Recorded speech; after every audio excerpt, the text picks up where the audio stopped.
Hello everyone, welcome to Spark Up classes. This is Suman Yadav. आज के video में मैं आपको सीयूईटी यूजी काउंसलिंग की पूरी डिटेल्स बताने वाली हूं कि सीयूईटी की काउंसलिंग कैसे होती है, सीयूईटी की काउंसलिंग में क्या क्या चीज़ें आपको जानना ज़रूरी है।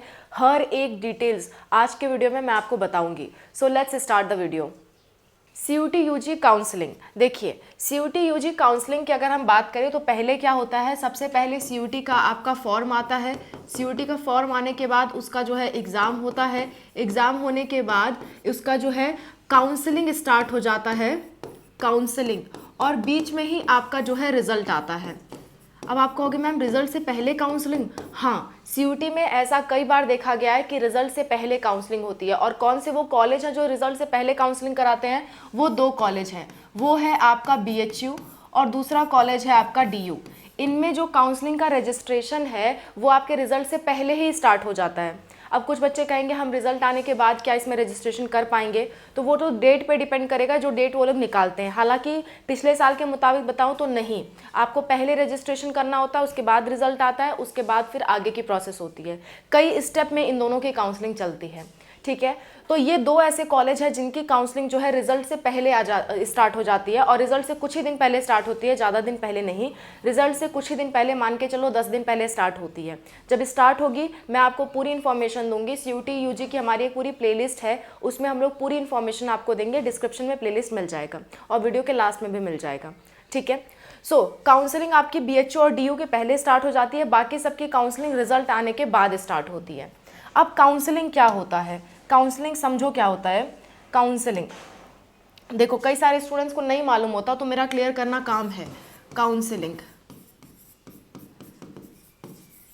देखो होता क्या है कि आपने जो एग्ज़ाम दे करके आप आ गए।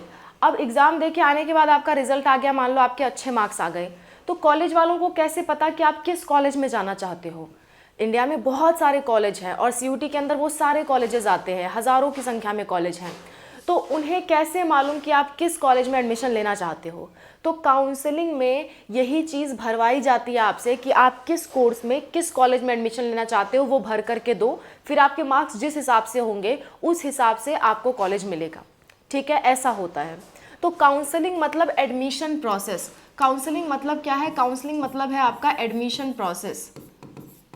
एडमिशन प्रोसेस, काउंसलिंग का सीधा सा मतलब होता है एडमिशन प्रोसेस, कि एडमिशन आपको कैसे मिलेगा। काउंसलिंग के लिए इंडिया में बहुत सारी यूनिवर्सिटीज़ हैं, सभी यूनिवर्सिटी अपना अपना फॉर्म निकालती हैं, अपना अपना फॉर्म निकालते हैं। इसमें ऐसा नहीं होता कि सबकी काउंसलिंग एक साथ होती है, अपना अपना फॉर्म निकालती है ये लोग, ठीक है। अभी तक यही होता आया है, अगर आगे चल के कुछ रूल में बदलाव करते हैं तो बात अलग है, लेकिन अभी तक यही होता है कि हर यूनिवर्सिटी अपना अपना फॉर्म रिलीज करती है और आपको वो फॉर्म क्या करना होता है? फिल करना होता है। फॉर्म फिल करना होता है आपको, ठीक है। फॉर्म फिल करना होता है, और फॉर्म फिल करने की हर एक यूनिवर्सिटी की 200 रुपये से लेकर के 500 रुपये तक फीस होती है। अलग अलग यूनिवर्सिटी की अलग अलग होती है, किसी की 200, किसी की 250, किसी की 300, किसी की 350, किसी की 500, ऐसा होता है, ठीक है। तो हर यूनिवर्सिटी अपना अपना फॉर्म निकालेगी, आपको फॉर्म भरना होगा और उसकी फ़ीस देनी होगी। उसके बाद फॉर्म भरने के बाद आपको कुछ ऑप्शन मिलते हैं फॉर्म में। पहली बात कि आप कौन सा कोर्स चुनना चाहते हो, ठीक है। पहली बात आपको ये भरना होता है कि आप कौन सा कोर्स चुनना चाहते हो। दूसरी बात आपको ये भरना होता है कि आपने जो कॉलेज के लिए अप्लाई किया, मतलब जो फॉर्म भरा है यूनिवर्सिटी के लिए, उसके अंदर बहुत से कॉलेज आते होंगे, तो आपको कौन सा कॉलेज चाहिए। तो 4-5 कॉलेज जो भी उसके अंदर होंगे उसको आप ऑर्डर वाइज रख दोगे। उसके बाद आपको इन्हें सबमिट कर देना होता है। ये दो मेन स्टेप होते हैं, ठीक है। सबमिट कर देना होता है। तो कॉलेज और कोर्स भरना एक बहुत ही अहम मुद्दा होता है जब आप काउंसलिंग का फॉर्म भरते हो। अब ध्यान से बात समझो। आप कहोगे मैम इंडिया में बहुत सारी यूनिवर्सिटीज़ हैं, सबका फॉर्म अलग अलग भरेंगे, सबका 200-400 रुपये लगेगा, तो हम कैसे भरेंगे? तो देखो, आपको इंडिया की सभी यूनिवर्सिटी का फॉर्म नहीं भरना, आपको अपने मार्क्स के अनुसार और आपके इंटरेस्ट के अनुसार यूनिवर्सिटी भरनी है। फॉर एग्जाम्पल, जैसे मान लो आप उत्तर प्रदेश के रहने वाले बच्चे हो, तो आप जाके केरला में तो नहीं कॉलेज लोगे ना, तो आपको केरला के, तमिलनाडु के, कर्नाटका के, इन सब के कॉलेजेस से कोई मतलब नहीं होना चाहिए। आपको सिर्फ वही कॉलेज देखने हैं जो आपके उत्तर प्रदेश में है या आसपास के राज्यों में है। आपको सिर्फ वही कॉलेज देखने चाहिए और उनमें फॉर्म भरना चाहिए। उनमें से भी छांटना चाहिए कि किसकी कट ऑफ कितनी जा रही है और मेरे मार्क्स कितने आ रहे हैं, उस अनुसार अप्लाई करना चाहिए, ठीक है। सो जो बच्चा जिस राज्य का है, जिस स्टेट का है, वो अपने स्टेट में और अपने आसपास स्टेट में ही सर्च करे, वो ज़्यादा अच्छा पड़ता है। अब साउथ का बच्चा अगर नॉर्थ में आके पढ़ाई करेगा तो उसको क्या ही समझ में आएगा, उसको बहुत सारी प्रॉब्लम्स आएंगी। तो आपको इंडिया के सभी यूनिवर्सिटी का फॉर्म नहीं भरना है, आपको सिर्फ वो फॉर्म्स भरने हैं जिस अनुसार आपके मार्क्स हैं और जिस कॉलेज में आप एडमिशन ले सकते हो। बहुत दूर आपको नहीं भर देना है कि जहाँ आप जा ही ना पाओ, जहाँ आप सर्वाइव ही ना कर पाओ। आपको ऐसे ही यूनिवर्सिटी का फॉर्म भरना है जो आपके आसपास हो, जिसके लिए आप कंफर्टेबल हो, प्लस आपको ऐसे यूनिवर्सिटी का फॉर्म भरना है जिस हिसाब के आपके मार्क्स हो। जैसे मान लो आपके आ रहे हैं 100 नंबर और आप सोच रहे हो मैं DU भर दूँ, मैं BHU भर दूँ, तो नहीं हो पाएगा, वहाँ आपके पैसे जाया जाने वाले हैं। सो अपने मार्क्स के अकॉर्डिंग ही यूनिवर्सिटी भरें, तो आपका खर्चा भी कम लगेगा, आपके सिलेक्शन के चांसेस भी ज़्यादा होंगे। ठीक है, जब रिजल्ट आ जाएगा तो मैं उस अनुसार बताऊंगी कि कितने मार्क्स पे कौन सी यूनिवर्सिटी मिलेगी। हालांकि हर कोर्स का बता पाना पॉसिबल नहीं है, लेकिन फिर भी मैं कोशिश करूंगी। ठीक है, देखो जैसे मान लो आपने क्या किया, आपने दिल्ली यूनिवर्सिटी का फॉर्म भरा, दिल्ली यूनिवर्सिटी का आपने फॉर्म क्या है, काउंसलिंग फॉर्म आपने भर दिया। अब दिल्ली यूनिवर्सिटी के अंदर ना बहुत सारे कॉलेज आते हैं, 70+ कॉलेजेस आते हैं, 70 से ज़्यादा कॉलेजेस आते हैं। 704 लिखा गया, जस्ट अ मिनट। इसमें क्या है, 70+ कॉलेजेस आते हैं, 70+ से ज़्यादा कॉलेजेस आते हैं। तो जब आप दिल्ली यूनिवर्सिटी का फॉर्म भरोगे तो उसमें इसमें बहुत सारे कोर्सेज भी आते हैं, मेनी कोर्सेज, बहुत सारे कोर्सेज आते हैं। तो आपको पहले चेक करना होगा कि आपने जो कोर्स आप सोच रहे हो क्या आपने उसके लिए सारे सब्जेक्ट का एग्ज़ाम दिया है। जैसे मान लो अगर आप BSc मैथ सोच रहे हो, BSc मैथ से करना सोच रहे हो, तो क्या आपने फिजिक्स केमिस्ट्री मैथ में आपने एग्ज़ाम दिया है। प्लस इसमें जनरल टेस्ट और इंग्लिश वगैरह भी मांगता है, आप इसकी वेबसाइट पे चेक कर सकते हो, मैं चेक करना सिखा दूंगी आपको। सो BSc मैथ के लिए ये सारे सब्जेक्ट ज़रूरी हैं। क्या आपने उन सब्जेक्ट में एग्ज़ाम दिया है, ये आपको चेक करना होगा। अगर आपने नहीं दिया, आप छोड़ के आ गए, तो इस कोर्स के लिए आप एलिजिबल नहीं हो, ये कोर्स आप नहीं भर सकते, आपके सिर्फ पैसे नुकसान होंगे अगर आप भर दोगे तो इस तरह आपको पहले कोर्स भरना होता है, कोर्स। ठीक है, मान लो आप BSc मैथ या फिर BSc स्टैटिस्टिक्स भी करना चाहते हो, BSc स्टैटिस्टिक्स, मतलब इनमें से आपको कोई भी मिल जाए, आप उसके लिए अप्लाई कर देना चाहते हो, BSc फिजिक्स के लिए आप करना चाहते हो, तो ऐसे आपने कोर्सेज भर दिए। कोर्सेज भरने के बाद आपको कॉलेज भरना होगा, कौन कौन से कॉलेज, 70+ कॉलेज होंगे, उसको आपको ऑर्डर से भरना होगा कि पहले मैं कौन सा चाहता हूँ। जैसे मान लो पहले कोई चाहता है कि मिरिंडा हाउस आपको चाहता है, फिर कोई चाहता है हंसराज कॉलेज लिख देगा। तो इसको आपको प्रेफरेंस के अनुसार भरना होगा कि आप कौन सा चाहते हो, नॉर्थ कैंपस के कॉलेज चाहते हो, साउथ कैंपस के चाहते हो, ऑफ कैंपस के चाहते हो, इवनिंग बैचेस चाहते हो, आप क्या चाहते हो उस आपको ऑर्डर में भरना होगा, और जिस हिसाब के आपके मार्क्स होंगे उसी अनुसार आपको ऑर्डर डिसाइड करके भरना होगा। ठीक है, जब फॉर्म ओपन हो जाएगा तो मैं आपको ऑर्डर डिसाइड करना बताऊंगी, अभी सिर्फ एक आइडिया दे रही हूँ काउंसलिंग कैसे होती है। तो दिल्ली यूनिवर्सिटी का फॉर्म आया, आपने फॉर्म भरा, फॉर्म में आपने कोर्सेज लिखे और वही कोर्सेज लिखना जिसमें आपने एग्जाम दिया हो। ऐसा नहीं कि एग्जाम दिया है मैथ में और चाह रहे हो कि मुझे क्या है ना, मुझे नर्सिंग मिल जाए, तो नहीं मिल पाएगा। नर्सिंग के लिए बायोलॉजी का एग्जाम देना होता है, मैथ का नहीं। तो आपने जिस सब्जेक्ट में एग्जाम दिया है उसके अनुसार ही आपको कोर्स चूज करना होता है।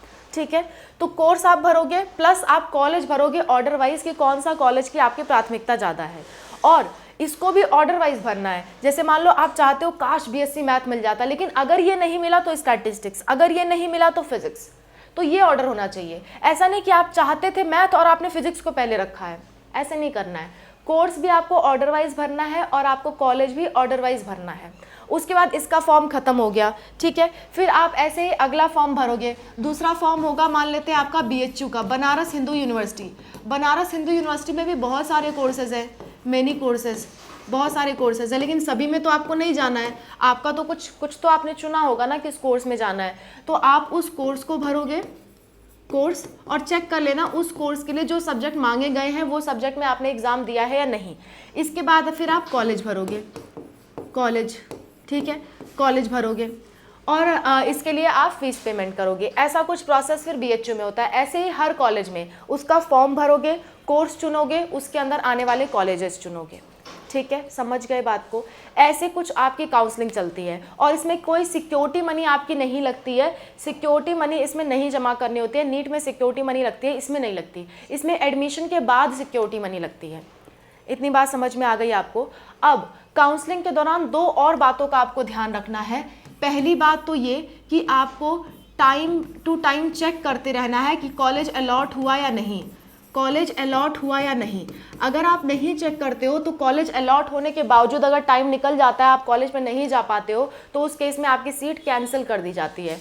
कॉलेज अलॉट होने के बाद आपको 5 से 7 दिन का मौका दिया जाता है कि आप कॉलेज पे जाओ और वहाँ पे एडमिशन लो। तो आपको टाइम टू टाइम चेक करते रहना होगा कि आपको कॉलेज अलॉट हुआ या नहीं हुआ है, जिसका भी आपने फॉर्म भरा हो। दूसरी बात, अपना आईडी पासवर्ड हमेशा याद रखना, क्योंकि बार बार आपको चेक करने की ज़रूरत पड़ेगी। आईडी पासवर्ड हमेशा याद रखना। और कोई भी ऐसा कॉलेज मत भरना जिसमें आपको एडमिशन नहीं चाहिए, ठीक है, गलत मत भरना, वरना मिल जाएगा तो फिर आपका वहाँ से काउंसलिंग कैंसिल हो जाएगी, वहाँ पे आप आगे काउंसलिंग नहीं करवा पाओगे। गलत मत भरना। ऐसा नहीं कि आपको जो नहीं लेना था आपने वो भी भर दिया कि कोई तो मिले और बाद में जाके आप ले ही नहीं रहे हो, ऐसा काम मत करना, ठीक है। ऐसे केस में आप उस काउंसलिंग से बैन कर दिए जाओगे, उस काउंसलिंग से आप बाहर हो जाओगे, अगर आप कॉलेज मिलने के बाद भी कॉलेज नहीं लेते हो तो, ठीक है। हालांकि इसके काफ़ी सारे रूल्स हैं, जब रूल्स आएंगे तो और डिटेल में समझाऊंगी, ठीक है। तो गलत कॉलेज में भरना, वही भरना जिसमें आपको एडमिशन लेना हो। पहले सोच लेना, मन बना लेना कि दिल्ली में जाना है या नहीं जाना है, तभी दिल्ली यूनिवर्सिटी को भरना, ठीक है। अच्छा, नहीं तो सिर्फ पैसे ही बर्बाद होंगे, समय बर्बाद होगा और कुछ नहीं। इसके बाद चौथी बात आपको ये ध्यान रखनी है कि डॉक्यूमेंट्स आप पहले से तैयार रखो। डॉक्यूमेंट्स, जितने भी डॉक्यूमेंट्स काउंसलिंग में लगते हैं उसे आप पहले से तैयार रखो। डॉक्यूमेंट्स कौन कौन से लगते हैं काउंसलिंग में और कब कब लगते हैं, ये अगर आपको जानना है तो आप कमेंट कर देना। मैं इस पर आज ही वीडियो बनाने की पूरी कोशिश करूँगी कि CUT काउंसलिंग में कौन से डॉक्यूमेंट्स लगते हैं, ठीक है। So that's all about the video. I hope this video is helpful for you. ये पूरी प्रोसेस थी आपके CUT काउंसलिंग की। इसमें कोई इकट्ठे काउंसलिंग नहीं होती है, अलग अलग कॉलेज की अलग अलग काउंसलिंग होती है। उसमें आपको कोर्स और कॉलेज भरना होता है और पैसे भरने होते हैं। इसके बाद आपको कॉलेज अलॉट होता है या फिर नहीं होता है, तो उस केस में क्या होता है कि बच्चे पूछते हैं कि हमारे पैसे वापस मिल जाएंगे, तो आंसर है नहीं, आपके पैसे वापस नहीं मिलेंगे। जो 200, 300, 400 आप दे रहे हो ना, वो आपको वापस नहीं मिलता और इसमें कोई सिक्योरिटी मनी नहीं लगती है। अब तक के लिए यही रूल है। आने वाले कल में कोई रूल बदल जाता है तो मैं आपको अपडेट करूँगी, ठीक है। और लगातार ऐसी अपडेट्स के लिए कि कब फॉर्म आने वाला है, किसकी काउंसलिंग कब स्टार्ट होने वाली है, आगे जो भी प्रोसेस होगी, उसके लिए आपको हमारी एक प्लेलिस्ट सेव करनी होगी। प्लेलिस्ट का लिंक डिस्क्रिप्शन में है, उसको आप बार बार चेक करते रहिएगा, उसी में हम अपडेट्स देंगे आपको, ठीक है। So that's all. Thank you so much for watching. Wish you all the best for your results. और जिनका भी एग्जाम नहीं हुआ है, wish you all the best for your exams. Bye, take care.